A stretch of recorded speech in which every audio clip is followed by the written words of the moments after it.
सर्वोच्च न्यायालयाच्या निकालानंतर राज्यात स्थानिक स्वराज्य संस्थांच्या निवडणुका होण्याची शक्यता आहे। या निवडणुकांसाठी सर्वच राजकीय पक्षांनी तयारी सुरू केली आहे। आज शिवसेनेच्या वतीने कोल्हापुरातील पदाधिकारी आणि कार्यकर्त्यांची बैठक घेण्यात आली।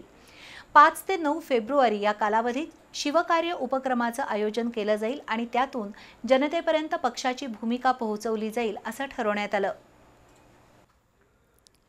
राज्यातील विधानसभा निवडणुकीत महायुतीने स्पष्ट बहुमत मिळवले, त्यामुळे आत्मविश्वास वाढलेल्या महायुतीतील घटक पक्षांनी स्थानिक स्वराज्य संस्थांच्या निवडणुका जिंकण्याचे उद्दिष्ट ठेवले।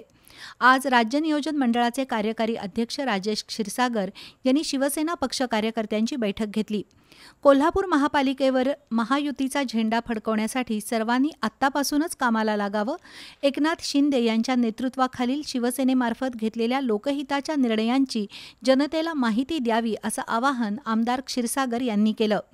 त्यासाठी 5 ते 9 फेब्रुवारी या कालावधीत शिवकार्य उपक्रमाचे आयोजन केल्याचं क्षीरसागर यांनी सांगितलं। यावेळी महेंद्र घाटगे, रमेश खाडे, उदय भोसले, दीपक चव्हाण, निलेश हंकारे, पवित्रा रांगणेकर यांच्यासह पदाधिकारी उपस्थित होते।